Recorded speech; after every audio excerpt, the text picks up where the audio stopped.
Like, she's always been there as well. She's kind of like the opposite of hands-off, if you know what I mean. She's been the one who's actively, really, like, getting down very into the stuff. Because, like, imagine, like, I ran for California Deputy State President this year, and she was the one who would be ironing my t-shirts, making sure it was spotless, no wrinkles. She's the one I could call, like, the night before saying, oh my God, I forgot to buy, like, whatever I forgot to buy. And she'd go out and buy them for me. So again, like, she's also always been there for me. And, I guess in conclusion, I just want to say they've done a great job tag teaming it. Example would be my skating. My mom would wake up really early to send me to skating, and then my dad would, like, wake up also to, like, when my mom was at work, he would come pick us up from the rink. And I realized that not many parents would do that. So I just want to thank them and wish them a happy anniversary and my dad a happy birthday.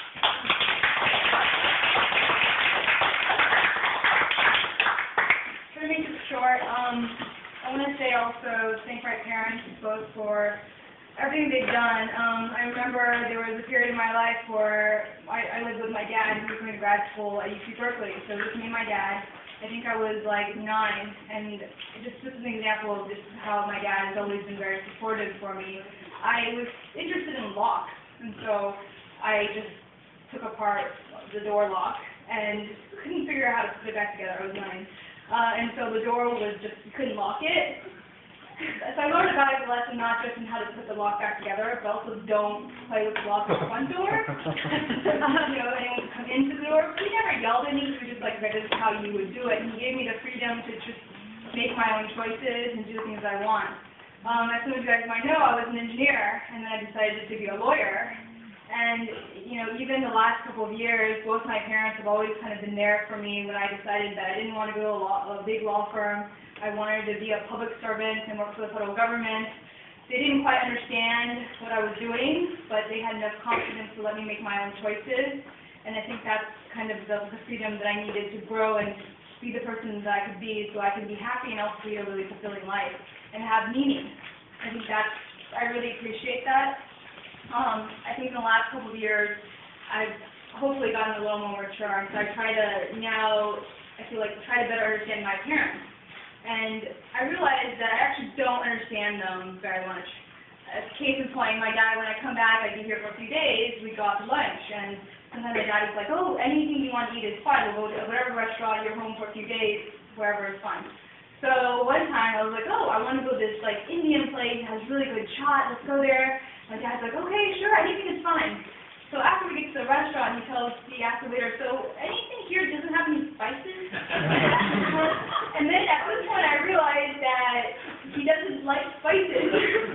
But we're going to an Indian restaurant. And so he ended up eating the biryani, which is the least spice thing if you're familiar with Indian food. And he's like, oh, there's a lot of spices in here.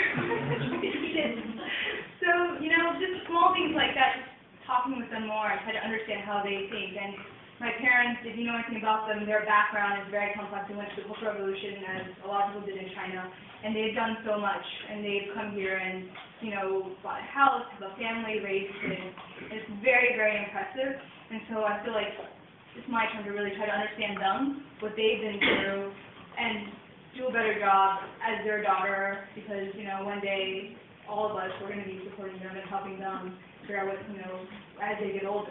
So I think that, happy anniversary to you guys, and happy birthday, Dad, even though it's not till next month.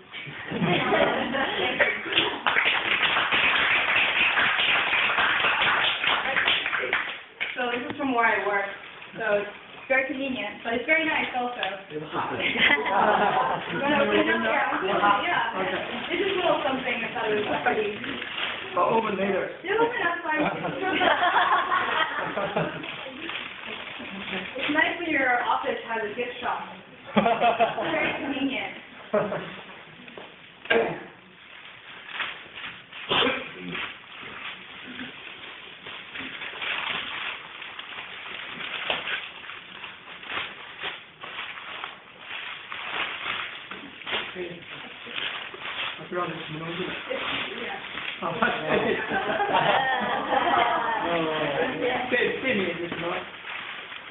Fred. This is a picture of the capital. The other side, yeah. Thank you. Next, my mom has something? No. Next, my mom has something. Okay. What is next? 唱多少歌也？ Yeah. OK， 那这事儿跟你来举个例子。那你来。那你谁呢？爽朗吗？爽朗，什么？说这儿。就是我准备这个首歌，是吧？这首歌是来祝福James和这个 Jennifer 啊，这个 Big Day 啊，这个。我们几个昨天就把这些歌找出来了，唱了一遍，是吧？从这个因为旧呀，就把那个歌曲找，所以说有这个希望我们那个例子，但是大家一起唱最好，是吧？唱这个声乐大一点嘛，对，大家都是唱，是吧？没事，这样的该你唱的时候一定要唱好。好，我现在就好听第一首歌。我们的生活充满阳光。我生活充满阳光，这个对。唱出来不知道。这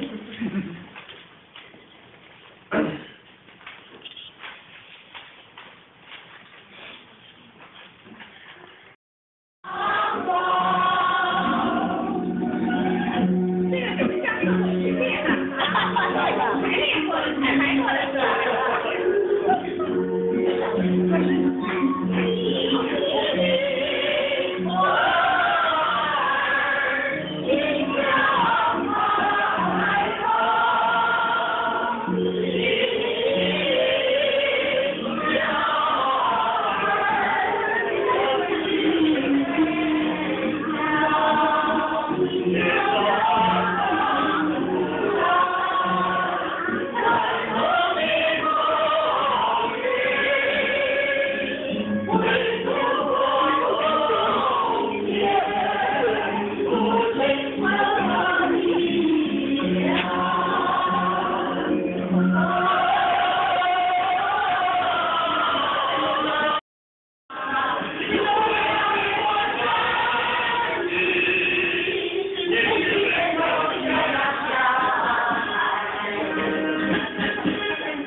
配段。